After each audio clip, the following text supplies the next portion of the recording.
Hello बच्चों। तो आज हम लोग पढ़ेंगे फिजिक्स में कंटिन्यूअस चार्ज डिस्ट्रीब्यूशन। ठीक है। तो पहला जो टॉपिक है अब कंटिन्यूअस चार्ज डिस्ट्रीब्यूशन है क्या। ठीक है, तो आइए देखते हैं। A system in which the charge is uniformly distributed over the conductor. That means कि जब किसी कंडक्टर पर चार्ज को यूनिफॉर्मली डिस्ट्रीब्यूट किया जाता है तो उसी को हम लोग बोलते हैं कंटिन्यूअस चार्ज डिस्ट्रीब्यूशन। अब ये थ्री टाइप से होते हैं। पहला है लीनियर चार्ज डिस्ट्रीब्यूशन, दूसरा है सरफेस चार्ज डिस्ट्रीब्यूशन, तीसरा है वॉल्यूम चार्ज डिस्ट्रीब्यूशन। अब लीनियर चार्ज डिस्ट्रीब्यूशन आइए एक एक करके सभी देखते हैं। तो पहला है लीनियर चार्ज डिस्ट्रीब्यूशन। अब लीनियर चार्ज डिस्ट्रीब्यूशन है क्या कि जब किसी कंडक्टर पर when the charge is uniformly distributed over the length of a conductor it is called linear charge distribution. कह रहा है कि जब किसी कंडक्टर के लेंथ पर चार्ज को यूनिफॉर्मली डिस्ट्रीब्यूट किया जाता है तो उसको हम लोग बोलते हैं लीनियर चार्ज डिस्ट्रीब्यूशन। या मैं सिंपल सा बता सकता हूँ कि जब किसी कंडक्टर पर या वायर पर चार्ज को लीनियरली डिस्ट्रीब्यूट किया जाता है तो उसी को हम लोग बोलते हैं लीनियर चार्ज डिस्ट्रीब्यूशन। अब इस पूरी वायर पर चार्ज डिस्ट्रीब्यूटेड है क्यू, इसकी लेंथ है एल, तो इसको हम लोग बोलते हैं लीनियर चार्ज डिस्ट्रीब्यूशन।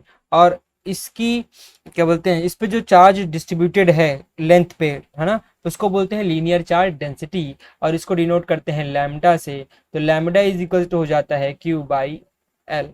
ठीक है, lambda is equals to Q by L.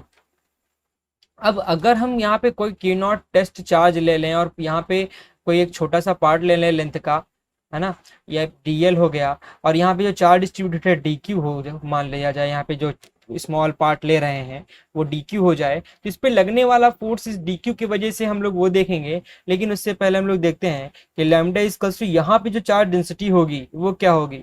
तो वो क्या हो जाएगी, D Q by D L. ठीक है, तो डी क्यू इक्वल्स टू क्या हो जाएगा, लैम्डा डी एल। ठीक। अब जो फोर्स लगेगा वहां पे इसके वजह से, इतने चार्ज के वजह से, वो क्या होगा, तो यहाँ से यहाँ तक की डिस्टेंस निकाल लेते हैं। मान लो कि ये चार्ज है, ठीक है, ये R1 हो गया, ये R2 हो गया और ये पॉइंट O है। यहाँ से यहाँ तक की डिस्टेंस, ये पोजिशन वेक्टर्स है और ये हो जाएगा R2 माइनस R1। तो फोर्स निकालेंगे तो vector D F is equals to 1/4 pi epsilon naught Q naught D Q upon, क्योंकि इस इतने पार्ट्स की वजह से देख रहे हैं तो यहाँ पे चार्ज हमारा डी क्यू है और अपॉन में डिस्टेंस कितना हो जाएगा आर स्क्वायर, सॉरी यहाँ पे R2 नहीं आर स्क्वायर, और ये आर कैप। अब डी की वैल्यू यहाँ से उठा करके हम लोग यहाँ पुट कर देंगे तो D F is equal to हो जाएगा 1/4 pi epsilon naught Q naught lambda D L upon R square R cap. अब यहाँ पास क्या करेंगे, अब तो हम ये हमारा क्या आ गया, इतने पार्ट्स की वजह से जो फोर्स लग रहा है वो है। लेकिन हम चाहते हैं कि हम पूरे वायर पे जो चार्ज है उनके वजह से जो इस पे फोर्स लगने वाला है उसको निकालना है। तो उसके लिए हम क्या करेंगे, बोथ साइड इंटीग्रेट कर देंगे। तो integrating both side, integrating both side, integrate कर देते हैं तो हमारे पास क्या आ जाएगा, vector F is equals to 1/4 pi epsilon naught Q naught upon R square integration of lambda D L R cap. ये आ जाएगा टोटल फोर्स आ जाएगा। ठीक है, पूरे वायर पे जो चार्ज है उसकी वजह से लगने वाला। तो बात हो गई लीनियर चार्ज डिस्ट्रीब्यूशन की। अब बात करते हैं सरफेस चार्ज डिस्ट्रीब्यूशन की। सरफेस चार्ज डिस्ट्रीब्यूशन क्या है, when the charge is uniformly distributed over the surface of the conductor. That means कि जब किसी सरफेस पर, मान लो कि कोई सरफेस है और इस पे चार्ज डिस्ट्रीब्यूटेड है, ठीक है, तो इसी को हम लोग बोलते हैं यूनिफॉर्मली चार्ज डिस्ट्रीब्यूटेड है, तो इसी को हम लोग बोलते हैं सरफेस चार्ज डिस्ट्रीब्यूशन। और इस एस सरफेस पे जो क्यू चार्ज डिस्ट्रीब्यूटेड है, ठीक है, तो इसको हम लोग, इसकी जो डेंसिटी होगी उसको हम लोग बोलते हैं हम लोग सरफेस चार्ज डेंसिटी। इसको लिखते हैं सिग्मा से डिनोट करते हैं। सिग्मा इज इक्वल्स टू हो जाएगा क्यू अपॉन एस। ठीक है। अब अगर हम लोग को कोई हम लोग क्यू नॉट टेस्ट चार्ज ले लेते हैं और उस पर लगने वाला फोर्स निकालना है कोई छोटे से एरिया सरफेस की वजह से, तो मान लो ये डी एस है और इस पे जो चार्ज है वो डी क्यू है। तो इस पे इससे की वजह से लगने वाला जो फोर्स है उसको निकाल लेते हैं हम लोग। R1 cap, sorry R1 vector R2, और ये हो जाएगा R2 माइनस R1। ठीक है, सॉल्व करते हैं। पहले हम लोग यहाँ पे चार्ज देख लेते हैं कितना होगा। तो sigma is equals to D Q by D S, और D Q is equals to हो जाएगा rho, sorry sigma D S. ठीक, अब हम लोग फोर्स निकाल लेते हैं। तो फोर्स क्या हो जाएगा, vector D F is equals to 1/4 pi epsilon naught Q naught D S, sorry D Q upon R square R cap. ठीक है, अब डी क्यू की वैल्यू उठा करके हम लोग यहाँ पुट कर देंगे, तो ये आ जाएगा D F is equals to 1/4 pi epsilon naught Q naught sigma D S upon R square R cap. ठीक है, अब हम इसको क्या करेंगे, इंटीग्रेट करेंगे, तो हमारे पास पूरे सरफेस की वजह से लगने वाला इस पे जो फोर्स होगा वो आ जाएगा। तो vector A F is equals to 1/4 pi epsilon naught Q naught upon R square और integration of sigma D S R cap. तो ये हो जाएगा टोटल सरफेस चार्ज की वजह से लगने वाला फोर्स टेस्ट चार्ज पर। ठीक, चलिए आगे बढ़ते हैं। वॉल्यूम चार्ज डिस्ट्रीब्यूशन, तो किसी, अगर कोई हमारा 3D ऑब्जेक्ट है, कोई वॉल्यूम है, ठीक है, उस पे जो चार्ज अगर हम लोग यूनिफॉर्मली डिस्ट्रीब्यूट करते हैं तो उसी को हम लोग बोलते हैं वॉल्यूम चार्ज डिस्ट्रीब्यूशन। ठीक है, मान लो कोई स्फीयर है, 3D ऑब्जेक्ट है, स्फीयर है या क्यूब है, उस पर अगर हम लोग चार्ज को यूनिफॉर्मली डिस्ट्रीब्यूट करते हैं तो वो वॉल्यूम चार्ज डिस्ट्रीब्यूशन होगा। और इस पे जो चार्ज डिस्ट्रीब्यूशन है किसी वॉल्यूम पर, उसकी डेंसिटी को हम लोग लिखते हैं सिग्मा से, और उसको बोलते हैं सरफेस, सॉरी रो से, उसको बोलते हैं, सॉरी यहाँ पे सरफेस हो गया है गलती से, यहाँ पे वॉल्यूम होगा, वॉल्यूम चार्ज डेंसिटी बोलते हैं। तो उसको हम लोग लिखते हैं रो से, रो इज इक्वल्स टू हो जाएगा Q अपॉन V। ठीक है, तो ये हो गया हमारे लिए वॉल्यूम चार्ज डेंसिटी। ठीक, और इस पे जो चार्ज है, मान लिया कि प्लस क्यू, ढेर सारे हम लोग चार्ज ले रहे हैं यहाँ पे, और तो ये हमारा पास जो चार्ज है वो टोटल क्यू है इस पे, और इसका जो वॉल्यूम है वो है V। ठीक है, V वॉल्यूम है, चार्ज ये है। ठीक, अब अगर हम लोग किसी छोटे से पार्ट, मान लो कि ये क्यूब है, एक ले लेते हैं यहाँ पे इसी सरफेस से, और इस पे चार्ज क्यू है, मान लिया चार्ज डी क्यू है, और इसका वॉल्यूम जो है वो डी वी है, तो इस पे जो टोटल इसकी चार्ज डेंसिटी हो जाएगी वो क्या हो जाएगी, volume charge density D Q upon D V. तो D Q is equals to हो जाएगा रो डी वी। ठीक, अब क्या करेंगे हम लोग, यहाँ पर टेस्ट चार्ज पर लगने वाला फोर्स फाइंड कर लेते हैं इसके वजह से। ठीक है, तो R1 cap, sorry vector R1 vector R2, यहाँ से यहाँ तक की जो डिस्टेंस है वो R2 माइनस R1 होगा। ठीक है, फोर्स निकाल लेते हैं, तो फोर्स कितना हो जाएगा, D vector F is equals to 1/4 pi epsilon naught Q naught D Q upon R square R cap. Formula D F is equals to 1/4 pi epsilon naught Q naught, D Q की value उठा करके यहाँ से put कर देंगे यहाँ पे, तो क्या आ जाएगा, आप यहाँ पे डी, मैंने कैपिटल क्यू लिया है, यहाँ पे आप कैपिटल क्यू ले सकते हो, क्यू कैपिटल क्यू कर दे रहा हूँ। अब इसकी वैल्यू क्या है, Q naught D rho D V upon R square R क्या। अब इंटीग्रेट करेंगे तो टोटल वॉल्यूम की वजह से, जो इस पे वॉल्यूम चार्ज की वजह से लगने वाला फोर्स टेस्ट चार्ज पे आ जाएगा।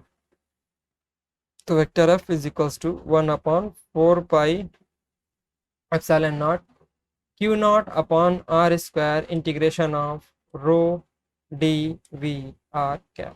ये टोटल चार्ज आ गया, टोटल चार्ज की वजह से लगने वाला फोर्स है ये टेस्ट चार्ज पर।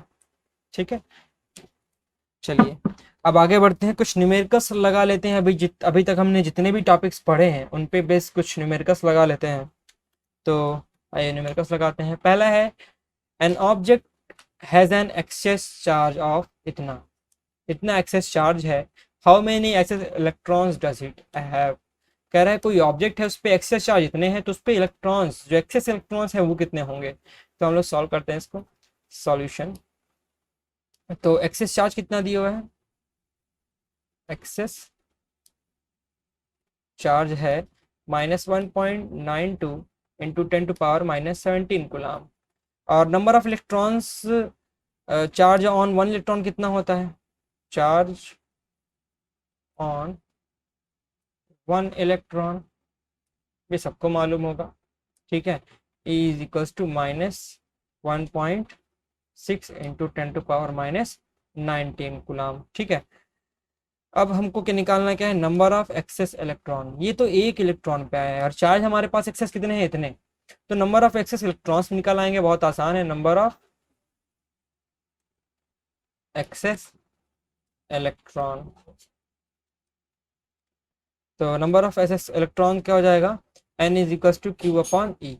क्यू कितना है, -1.92 into 10⁻⁻17 coulomb upon -1.6 into 10⁻⁻19 coulomb. इसको इसको ये कैंसिल आउट हो जाएगा, इसको सॉल्व करेंगे तो हमारे पास आएगा 1.92 अपॉन 1.6 इंटू 10⁻2। इसको सॉल्व करोगे तो हमारे पास आएगा 1.2 10⁻2। इसको भी सॉल्व करेंगे तो 120 इलेक्ट्रॉन आ जाएगा। तो नंबर ऑफ इलेक्ट्रॉन्स कितने आ गए, 120 इलेक्ट्रॉन्स, ठीक है। नंबर ऑफ एक्सेस इलेक्ट्रॉन, तो ये आंसर है हमारा, ठीक है। आइए नेक्स्ट क्वेश्चन देखते हैं। How much positive and negative charge in there is there in a cup of water. कह रहा है 1 कप वाटर में पॉजिटिव 1 कप ऑफ वाटर लिया गया है और उसमें कितने पॉजिटिव और कितने नेगेटिव चार्ज होंगे, ये फाइंड करना है, ठीक है। ये एनसीईआरटी का प्रॉब्लम है, इसको सॉल्व करते हैं। तो सबसे पहले ये देखिए कि यहाँ पे क्या है, मास, इसका हम लोग सपोज करेंगे कि कप ऑफ वाटर जो ले रहे हैं, कुछ ले लेते हैं, तो यहाँ पे ले लेते हैं suppose the cup of water, the cup of water is equals to 250 gram, ठीक है। 250 ग्राम ले लेते हैं। अब मॉलिक्यूलर वेट ऑफ वाटर क्या हो जाएगा, मॉलिक्यूलर मॉलिक्यूलर वेट मेरे ख्याल सबको निकालना आता होगा। मॉलिक्यूलर वेट ऑफ वाटर कितना हो जाएगा, 2 प्लस एच का 2 हो जाएगा और वाटर का यानी कि ऑक्सीजन का हो जाएगा 16। इसको सॉल्व करेंगे तो 18 यूनिट्स आ जाएंगे, ठीक है। और number of molecules in 18 gram water कितना होगा, नंबर ऑफ मॉलिक्यूल्स, और ये एवोगाड्रो नंबर के इक्वल होगा, ठीक है, सबको मालूम होगा ये। तो number of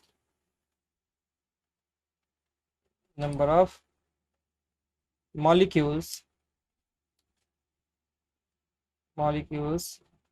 in 18 gram of water is equals to कितना हो जाएगा, 6.023 इंटू 10⁻23, ठीक है।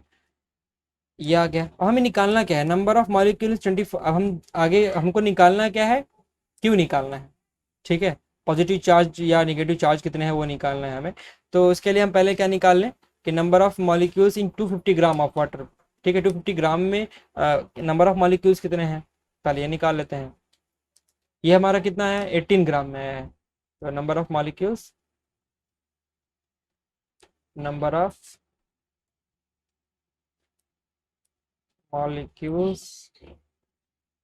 इन 250 ग्राम ऑफ वाटर, तो ये कितना हो जाएगा, इसको सॉल्व करते हैं तो ये हमारे पास आ जाएगा 6.023 इंटू 10⁻23 इंटू 250 अपॉन 18, ठीक।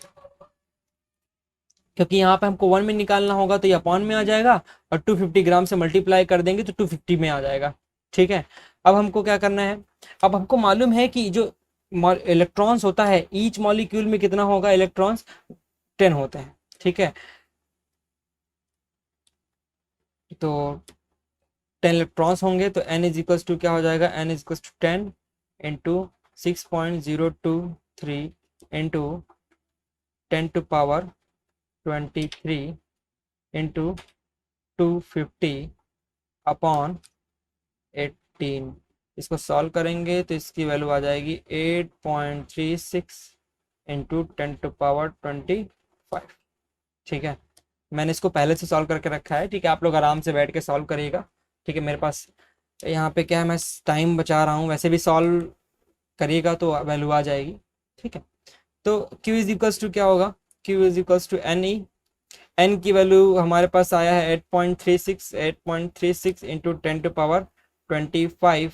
और जो ई है, ई कितना है हमारे पास, ई की वैल्यू ई हमारे पास हमको मालूम ही होता है कितना है, 1.6 इंटू 10⁻19 गुलाम। इसको सॉल्व कर लेंगे तो हमारे पास आ जाएगा 1.34 इंटू 10⁻7 गुलाम। तो ये आंसर हो जाएगा। ठीक है, आइए नेक्स्ट क्वेश्चन देखते हैं। If a body gives 10⁻9 electrons, कोई बॉडी है 10⁻9 इलेक्ट्रॉन्स पर सेकंड दे रही है, how much time is required to get a total charge of 1 coulomb. कह रहा है 1 कूलम चार्ज लेने के लिए, पाने आने के लिए कितना टाइम लगेगा। ठीक है, तो सॉल्यूशन देखते हैं इसका। बहुत सिंपल सा क्वेश्चन है। हमें मालूम है यहाँ पे एक्सेस इलेक्ट्रॉन यानी कि एन कितना दिया हुआ है, 10⁻9 इलेक्ट्रॉन पर सेकंड मिल रहा है हमें। ठीक है, हमें फाइंड करना है टाइम कितना लगेगा 1 कूलम चार्ज के लिए। तो Q इज इक्वल्स टू, हमें मालूम है Q is equals to N E. N हमारे पास दिया है 10⁻9, ई कितना होता है 1.6 इंटू 10⁻9 कूलम। ठीक है, तो टोटल हमारे पास जो चार्ज है वो कितना है अभी, वो है 1.6 इंटू 10⁻10 कूलम। ठीक है, हमें 1 कूलम चार्ज चाहिए, तो टोटल चार्ज कितना है हमारे पास, total charge is equals to हमारे पास है Q is equals to 1 coulomb. ठीक है, टाइम रिक्वायर्ड निकालना है, टाइम कितना होगा, तो टाइम रिक्वायर्ड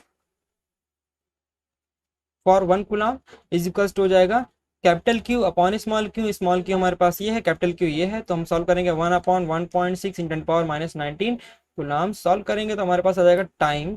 तो जो टाइम आ रहा है वो आएगा T is equals to 6.25 into 10⁻9, sorry यहाँ पे जो वैल्यू है 10⁻10 आई है, मैं डायरेक्ट रख दिया था।